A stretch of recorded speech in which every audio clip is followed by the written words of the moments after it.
not as easy for me as IELTS because the type and the number of questions in IELTS are less as compared to PT. For me, like IELTS is a better option and it's not as difficult as PT because you don't have to spend as many hours for practice as you do in PT.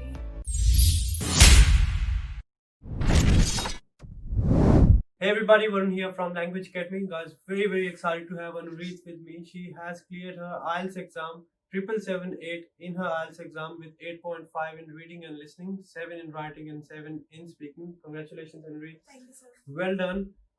From the very first day, we knew that you're going to do it, but I do have few questions for you.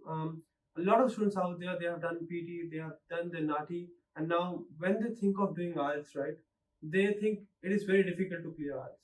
What do you think? How difficult is it to clear IELTS, and what are the things which are required to clear the exam?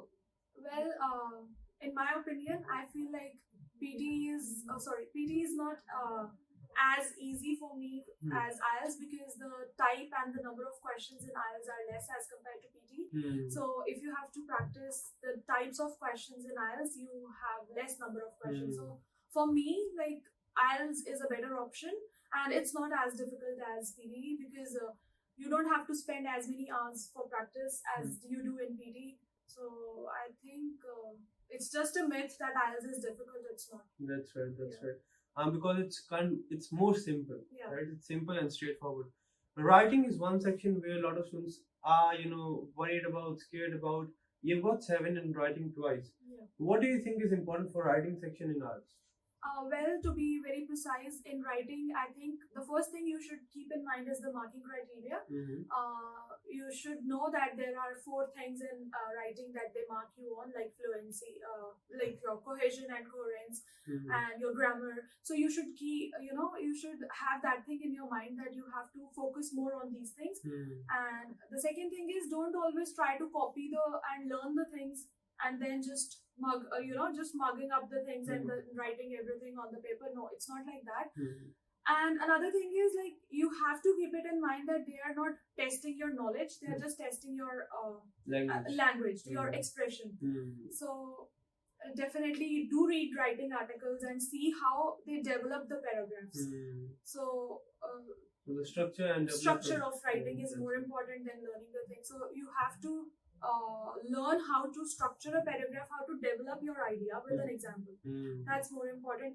And most importantly, use of linking words is, I think, very crucial. Important. That's right. Because that is how you'll develop your essay and develop your ideas, link your ideas with each other. But it's very important you use proper linking words and know the marking criteria, because if you're not really sure what the marking structure in IELTS is, things can be difficult. You need to know what are the areas you need to target, what are the areas you need to hit, and what is that one thing which examiner is going to mark you on. If you know that and if you satisfy the requirements, you can easily get your writing 7 bands. Listening and reading were your strengths. You've always got 8.5 and 9 as well. What do you think is important for reading section?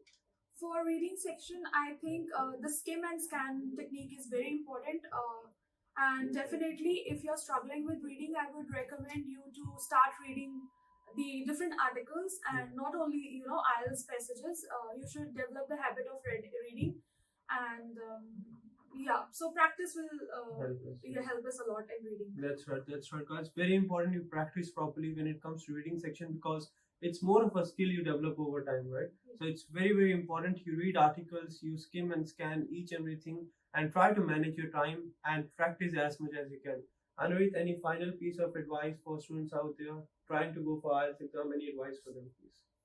So for everyone, I would just suggest that don't lose your confidence, don't be nervous, because especially with speaking, if you feel like you have less confidence and you're nervous, definitely you're going to mess up everything. So I think that just think that whatever you are trying to explain them, the most important thing in speaking is you have to speak with expression. If you speak in your native language, you always have some expression on your face, right? So same is with English as well. They want you to express your feelings, and so I think that would lead to really good marks in speaking. So probably next time I would also be sitting again here telling you further tips for 8 bands in speaking. So Guys, very important. You speak confidently. Speaking is more about the confidence you have. If I'm talking with you, I'm having a conversation. If I'm confident, I'll speak in a better manner. Yeah. But if I'm nervous, I'll hesitate, I'll fumble, and I'll even make a lot of grammatical mistakes, right? Very important. You speak confidently and try to express yourself in a natural way, and that will help you get your score in speaking as well. That's it from this video, guys. Congratulations once again. 778 in IELTS. Guys, if you're aiming for scoring 778 in your IELTS, you need to make sure you get the right strategies and know what the marking criteria is, what the examiner is going to look for, and you are going to do it.